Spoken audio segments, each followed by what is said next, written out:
Welcome to BullionMax, the podcast. I'm Mark Alyn, along with Sean Reynolds, the customer service manager at BullionMax. We've had a very interesting week, just post mid-season elections, midterm elections, Yeah, and we're going to find out where everything is with Sean.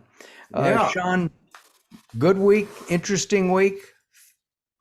Well, interesting week, certainly. The most interesting thing, of course, is because the Beatles released "Love Me Do" in the UK 60 years ago. So happy birthday, Beatles, John, Paul, George, and Ringo. And the musical catalog, it was 60 years ago today. So, but boy, Wow. I'll tell you what, when I left work last Thursday, we still had gold hanging around 1640, silver's kind of hanging around, 18 and some change, maybe 19.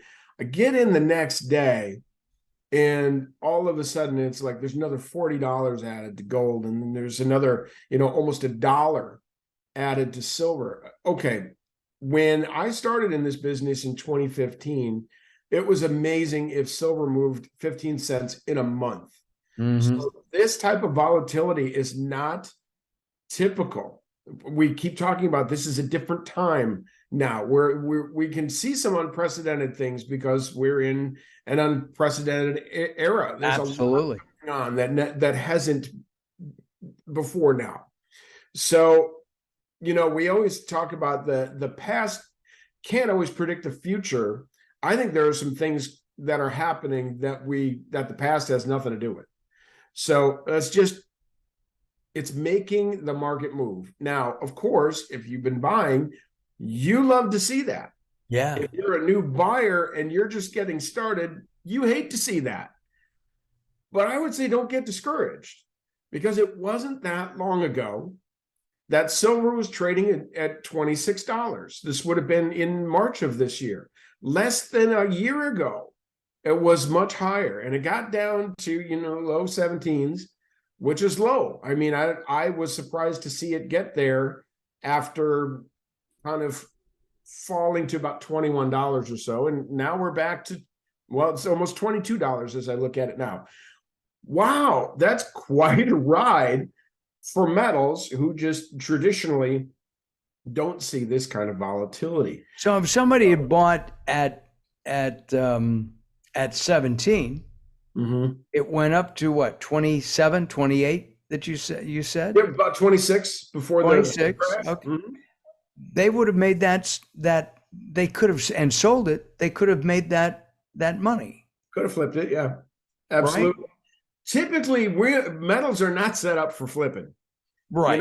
Unless They're you're not in a houses. collector market and you've got a collector coin. But when you're talking market value, no. This is a buy and hold until you can't hold it anymore. There will be a trigger for you to sell, and don't sell before then. Now, if that trigger is because you're going to make a boatload of money, pull the trigger. If the trigger is, well, this is going to get me out of a situation where I'm otherwise going to go into debt, I might as well cash out my metals. Okay, that makes sense too. Right. I'm pretty sure I told the story about the guy who decided to invest in metals because he otherwise was wasting money. He drank too much. He ate out too much. No. He bought just a bunch of stuff that did not matter. Well, he got wise one day and he put a dollar figure on that. How much money am I wasting through fun that isn't even fun? And he decided he was going to make that investment quarterly. And so that was going to become his rainy day fund. So rather than just fritter that away, that would be what he would use to pay for expensive car repairs rather than go into debt, put it on a credit card. Sure, I could put it on a credit card. I don't want to. I don't want to go into debt anymore. So what he was doing was, at least as long as I knew him, he bought a new dishwasher because the one he had broke down. And he's like, it's old, it's decrepit, I'm not fixing it. But I just loved that approach, because that wasn't, I got to make money in this, I got to get rich. No, it was, I'm otherwise wasting money and I have no self-control.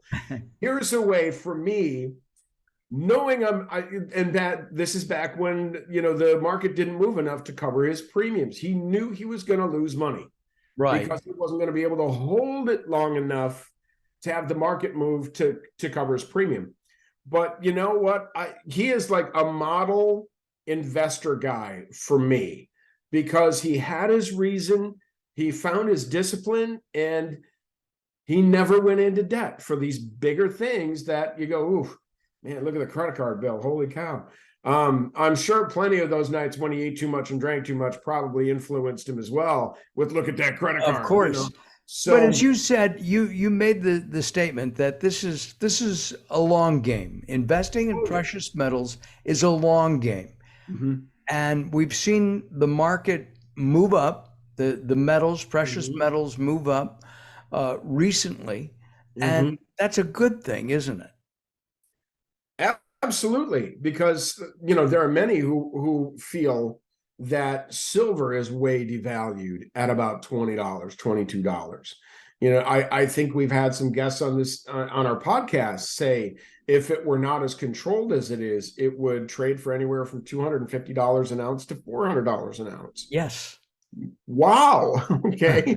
So yeah, it's not a bad thing for us to go from 17 to 22. Okay, not a bad thing at all. Same with gold. Okay, we're up about $120 from where we were last week. Wow. That rarely happens.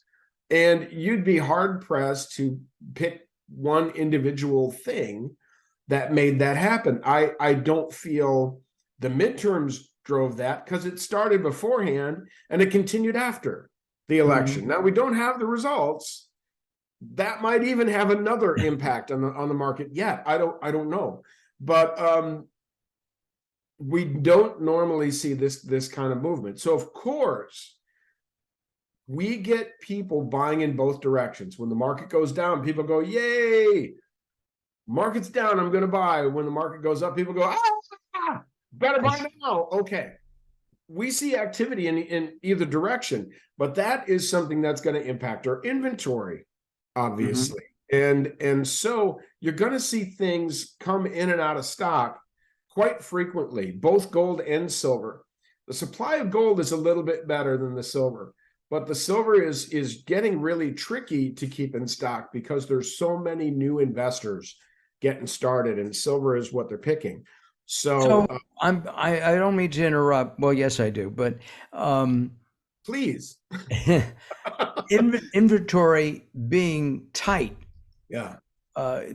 Is this a good time for first-time investors or any investor to start looking at silver and buying silver now? Because it will get tighter? Yeah, it's still good. I was talking with Stacy from our marketing team earlier today, and it seems like the market hasn't run away from us yet, price-wise, because we're not back to the 26. You're still buying on the dip.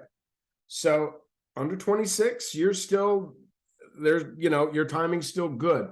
But also, the inventory situation isn't so bad that we're seeing standard bullion for premiums of $7 or $8 an ounce for the basic stuff. And when I say the basic stuff, I mean kangaroos, I mean the Philharmonics, the silver Krugerrand, things of that nature, and rounds and bars. When you start seeing each ounce cost $7 or $8 or $9, then you'll know we're really, really feeling the pinch from the shortage, because the premiums, if there is anything that indicates the supply and demand equation, it's the premiums.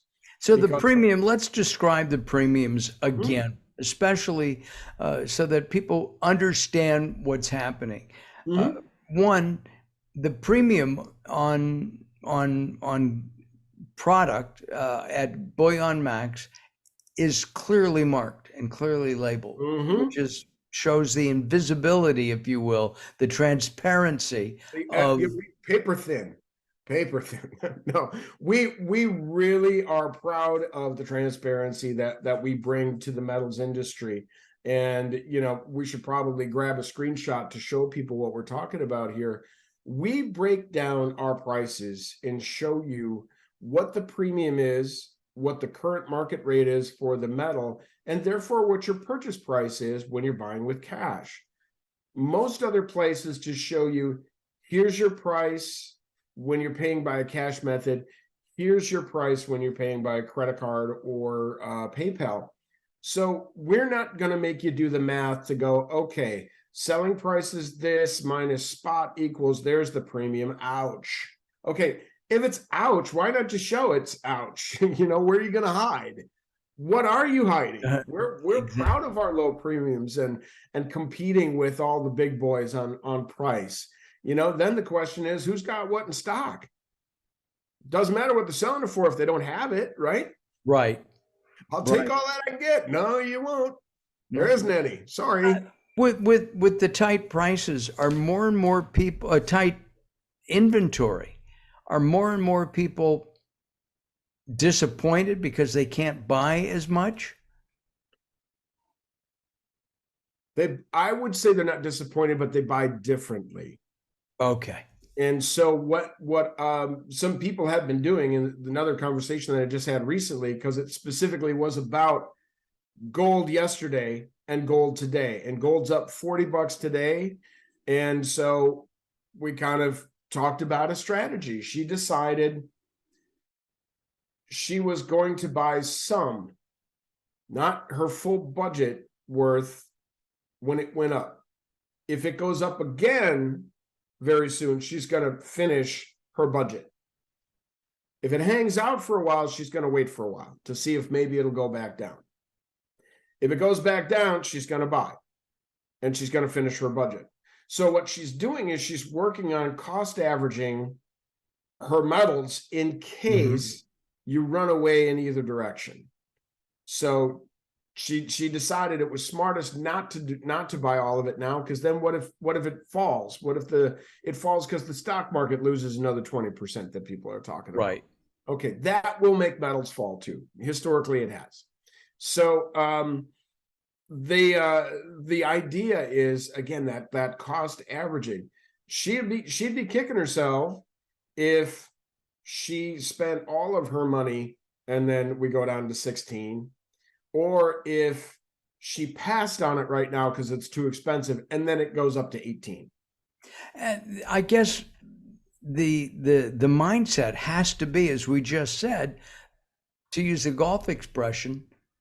Well, in golf, it's a short game. That's where you may, but it has to be a long game. It's hold. Right. You buy it and you hold it and you wait and see. Right. In the long run, this $40 may mean nothing. You know, if this ends up being a market rate of $2,100, you won't remember the $40 that you paid extra the following day because you didn't pull the trigger the day before.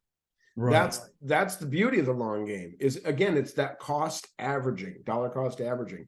And so, interestingly enough, to talk to people like this and listen to the strategies they want to employ. And again, I'm not a financial advisor, but I'm here to be an ear. If people say, am I crazy? I want to do this. I still can't speak to the potential outcome, but it's kind of like, help me understand why you feel this way. And if that, by saying it out loud, makes it make sense or makes it sound crazy, and so you decide to do something or not do something based on how it sounded when it came out of your mouth, let's do that. Let's have that conversation. One of the things about BullionMax, I think, that is so important for people to understand is that you're there to listen, to give information, but not to sell. Yeah, I often get, if you had $10,000, how would you spend it? And I don't just say what, I say what and why. But it's going to be, excuse me, it's going to be based on what's available to me right now. Do I want to have a split of gold and silver? I may give an example that's all silver for 10,000. I may give one that's gold and silver for 10,000, and I may give one that's all gold for 10,000. And it really depends on everything we've discussed until I got the assignment of how would you spend $10,000. Right. But that's also where I can really educate people and talk about things like premiums and coins and bars and rounds and what I call judgment day. You know, the day you whip out your metals and it's time to liquidate. What you bring out on that day is going to matter to a certain extent. The future world may be an ounce is an ounce, my friend. I don't care what you got, but it looks like it's in decent shape, so I'll pay you the same price for everything. Okay, great. But in case it's not, you may want to have some things that have a little more curb appeal or a little more of a higher reputation. And I like to use the silver maple leafs in that situation. It's kind of like the Eagles' little brother without paying those high premiums that Eagles have. Now, even those are starting to go up in price right now, but still are, in my opinion, a better long-term buy than the Eagles are when you can get your hands on the maples. I've yet to see anybody frown on Judgment Day when somebody brought out gold or silver or platinum maples. Great choice. Where do you think, and this is a hard question, that the gold and silver in particular are going to go in the next year or so? And I want to point out again that we said investing in precious metals is not something that you flip like a piece of real estate.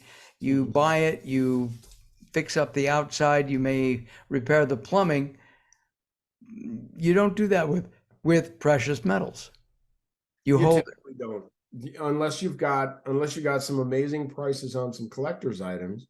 And that's a little outside of the scope of what we tend to do with BullionMax. I mean, we have some great gifts and things of that nature, but not a whole lot on like collector's editions, or there are only 100 of these made, you know, that kind of stuff. But I still think it's a buy and hold until you can't situation. And boy, if you think buy and hold is 6 months, I would not recommend you buy metal if that's what you're looking to do, because your expectations are far too high for what you're going to get out of it. Now, you might get lucky, but you probably won't, because if you look at any 6 months, let's say you were someone who bought at 26 back in March, right? And let's do 6 months later. All right, so that would have been September 18-ish. You lost $8 a coin plus your premium. You would have lost your Heineken completely. What kind of idiot would do that? Well, it's just one of those things where you get someone who gets that gambling itch, and I'm going to do this too. Well, if you do it half-heartedly and you're not really serious about it, you're likely to lose money. And those are also conversations that I have with people. Of course, I'm not trying to discourage them from purchasing. I want them to think about the commitment, because if you back out quickly, you pull the ripcord on the parachute, the results typically are not very good if your investment is less than a year old. If somebody bought, you know, gold or silver 20 years ago, and you know, that's the kind of long-term strategy that I think the experts we've talked to are suggesting. Yeah, and of course they've been in the game long enough to understand and see the effects of holding it long term, not only their own investments, but corporate investments and how that has worked and other things. You know, at the outside of the year 2000, I think gold might have been like $300. Well, look at it now. If you held it for 20 years, 22 years, you were going to be quite pleased with the results of that investment, and maybe silver was $250. Okay, sitting just shy of 22 right now. Wow. I'd love that performance, but time did that. Time did that, you know? And that's the important thing. That is the important thing. You know, I don't think, you know, not that I have a crystal ball or anything like that, but I don't think we're going to see $900 gold again. Okay, but you might see similar investments in stock that could see a drop that goes down like that, or maybe even worse in situations like Enron. It could become completely valueless. And that's the thing that I would say, my word would be respect. What I respect about metals is they're never going to be worthless. They're always going to be worth at least a certain amount. And so, yeah, the market's going to go up and down, and sometimes your portfolio will be up and down as a result of that. But I'll tell you what, you still have it. It's going to be pretty healthy. Okay. There are no guarantees, but that's almost guaranteed. That's yeah, absolutely. It's I mean, the stock market is like a roller coaster right now. You know, Yeah, 2 days it go up and then it loses, and yeah, and to a certain extent lately, metals have been that way, but it's little dips and waves, not this. Okay, right now we're seeing this. It's going up, up, up. Will that continue? Only time will tell. If I had a feel for what's driving it and could explain it, I could tell you what might happen next, but I have no clue. I'm just kind of sitting in amazement going, that's a lot of market movement for a week for metals. Right. Probably the largest movement that I personally have seen. Now, I was not in the business when gold and silver hit their peaks in COVID. But that was an obvious thing that pushed them. Supply chain issues, all of the stuff that goes with that. So we are living in pretty exciting times, and there's a certain level of unpredictability. But I think what people can come to expect from BullionMax is we are going to try so hard to keep things in stock.